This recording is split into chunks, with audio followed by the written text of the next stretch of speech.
जय हिंद दोस्तों, मैं हूं इब्राहिम। भाईंदर वेस्ट के अंदर में गणेश देवल नगर के अंदर एक वाकया सामने आया है और वहीं पे कुछ ऐसे लोग हैं जो लोग कुछ ऐसी गलतियां करते हैं जिस वजह से लोगों को दिक्कतें सामने आती है। हाल ही में एक पोस्को का केस हुआ है। गणेश देवल नगर का जो मामला है, 9 लोगों के ऊपर में पुलिस ने एफआईआर दर्ज की है। राइट्स का मामला लिया है, पोस्को का है।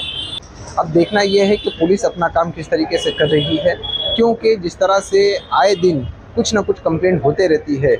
आखिरकार पुलिस को कोई ऐसा एक स्टेप उठाना चाहिए जिससे जो होने वाले अपराध हैं, अपराध करने से पहले अपराधी को 100 बार सोचना चाहिए कि कानून नाम की कोई चीज़ होती है और कानून क्या चीज़ें उन्हें पता चलना चाहिए। आइए हम जानते हैं डीसीपी गायकवाड़ जी से, उनका इस विषय पे क्या कहना है। सर, ये भाईंदर वेस्ट पुलिस स्टेशन में जो आज गणेश देवल नगर में जो मामला हुआ है, ये क्या है पूरा प्रकरण? नाबालिग लड़की की छेड़छाड़ का मामला था। उसके कारण उसके माँ ने उसके वो पूछताछ किया तो उसने कुछ लड़के लाके उनको मारपीट किए। इसके उपरांत पुलिस स्टेशन में कंप्लेंट करने के बाद पुलिस स्टेशन में अलग अलग सेक्शन की तरह मामला दर्ज हुआ है। उसमें पॉक्सो है और मारपीट का मामला है। तो इसमें सब जो आरोपी थे 9 आरोपी अरेस्ट किए गए हैं। ये जो लोग आए हुए थे, ये लोग मतलब जो व्यक्ति ने उस पर दबाव बना रहे थे कि कोई भी कंप्लेंट ना करे, ऐसा? हाँ, कंप्लेंट क्यों किया, इसी कारण मारपीट की। ओके। एक्चुअली चोट तो मुझे ऐसे 14 टाके आए हुए हैं और हाथ की उंगली ब्रेक हो गई, टूट गई पूरी। बट मैं एक्चुअली ये है सभा जो मेरे साथ काम करती है, ये इनकी बहन है। मुझे उत्तम में कुछ काम था शाम को, तो मैंने कहा उसको तेरे को घर पे ड्रॉप करता हूँ, वहाँ से मैं आगे चलता हूँ। अब उस सिलसिले में मैं उसको घर पे छोड़ने के चला गया। वहाँ पर ये सब लोग, बहन लोग, सब लोग नीचे खड़े थे। इनको पूछा क्या हुआ, तो बोले ऐसा ऐसा मैटर हुआ है। हम लोग ने पुलिस स्टेशन में कंप्लेंट किया है और पुलिस ने कहा है कि अगर कोई भी वो आदमी मिलता है तो हम लोगों को इत्तला कर दो, हम लोग उसको पकड़ लेंगे। इसकी वजह से उसको ऑब्जर्वेशन के लिए हम लोग रुके। मैं बोला ठीक है, जब पुलिस स्टेशन में कंप्लेंट किया है तो वो पुलिस का काम है। बट वो बोल रहे हैं कि नहीं, हम लोगों को बोला है पुलिस ने कि अगर वो लड़का, कोई भी 4-5 में से कोई वो लड़का दिखे तो बता देना। बोला ठीक है। फिर अब ये बात जाने के बाद फिर मैंने पूरा उनका जो भी था मैटर वो सुन लिया मैंने। अब सुनने के बाद मुझे ऐसा लगा कि यार ये गलत है चीज़।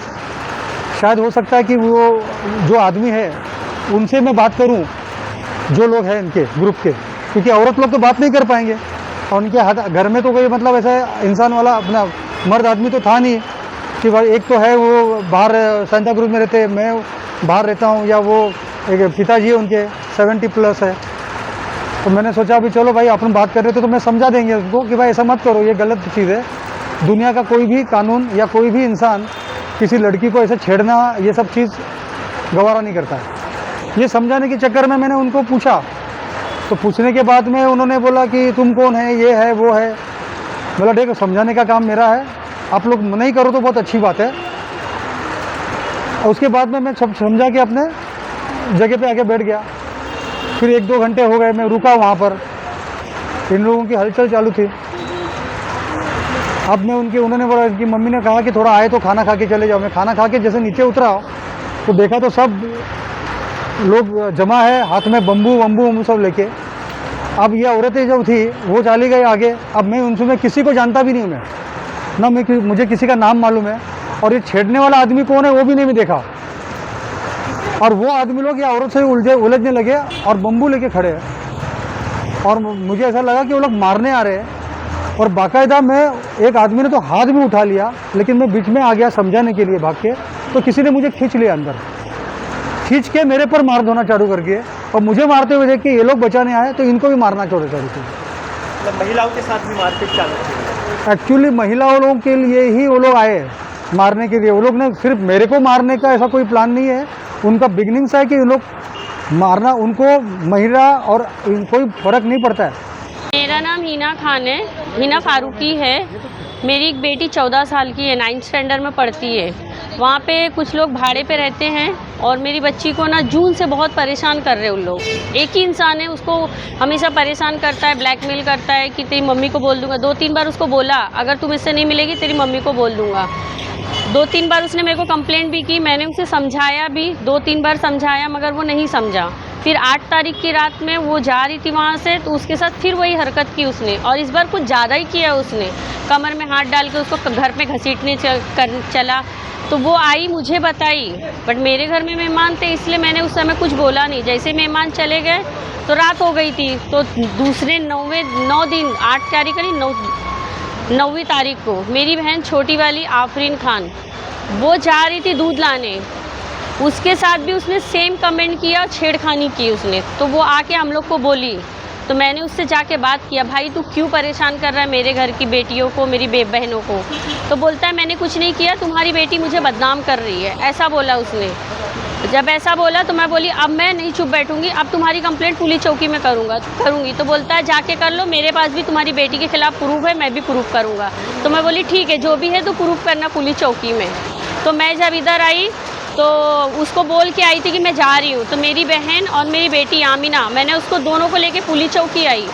तो यहाँ पे सिंधे सर करके मुझे मिले, और सिंधे सर मिले मुझे, तो उनको मैंने बताया ऐसा ऐसा है। तो उन्होंने ना 2 कांस्टेबल मेरे साथ भेजा उन्होंने, और जब उसके घर पे गए ना तो वो भाग गया था ताला लगा के। तो उसकी ना गर्लफ्रेंड रहती है उधर, रंभा सिंह करके, तो उसके घर पे कांस्टेबल गए, उनसे नंबर भी मांगा, उसने नंबर नहीं दिया। तो कांस्टेबल वापस आ गए, तो सिंधे साहब बोले अभी वो भाग गया है, जाने दो, कल आप 9:30 बजे इसी टाइम पे आ जाना। आज 10 तारीख को बोला था। तो हम लोग वापस घर पे गए, तो उधर घर पे गए तो मेरे घर पे मेहमान आए थे, ये मेहमान प्रशांत नायक करके आए थे, उन्होंने गाड़ी से आए। तो हम लोग वही बात कर रहे थे आपस में कि बेटियों को ऐसे छेड़ा जा रहा है। तो इन्होंने क्या बोले, कौन है मुझे बताओ, मैं बात करता हूँ, क्यों ऐसा कर रहा है। तो उसके औरत के घर पे गए, उसके रूम में गए, तो दूसरा जो पार्टनर रहता था साथ में, उसने नंबर दिया उसका, धर्म राजभर है उसका नाम, जो छेड़ता है। तो उससे बात किए, बोले भाई ऐसा क्यों करता है। तो बोलता है मैं कुछ नहीं कर रहा हूँ, लड़की मुझे बदनाम कर रही है ऐसे। तो बोले अच्छा बदनाम कर रही है तो फिर तू पुलिस चौकी से भाग क्यों रहा है, तू बात करना। तो बोला रुको मैं आता हूँ। तो फिर उसने क्या बोला, मैं 10 मिनट में आता हूँ। तो बोले ठीक है। हम लोग को लगा बस बात हो गई, बात ख़त्म। हम लोग ने सोचा भी नहीं था वो हमारे साथ ऐसा करेगा। फिर हम लोग सब पूरी फैमिली खाना खाने बैठे थे, तो ये 15 से ज़्यादा लोगों को लेके आया और नीचे गाली करने लगा। तो मैं उतरी पहले, मैं बोली क्या हो गया। तो बोलता है कि मेरे गर्लफ्रेंड के घर पे कौन पुलिस लेके गया था, उसको क्यों बोला आपने, वो धर्म राजभर ने बोला ऐसा। और फिर मेरी ये पीछे मेरे उतरे, ये भी बोलने लगे। तो क्या किया, उधर इनके सीधा गले पे चैन वैन था, 6 तोले का चैन था इनके पास, प्रूफ भी है। इनके गले पे हाथ डाला और इनको नीचे खींचा सारे लड़कों ने, फिर मिलके मारने लगे। तो मेरे घर में मेरी बहन, मेरी अम्मी सब उतरे, तो उन लोगों ने हम सबको मारा जितने लोगों के थे। और हम लोग बोल रहे हैं कि मत मारो मत मारो, बोलते हैं कि क्यों पुलिस के पास गई, क्यों तूने मेरी गर्लफ्रेंड को फंसाया, क्यों झूठ बोला। हाँ पुलिस चौकी में मैंने शिकायत की है। तो ऐसा मैटर हुआ रात।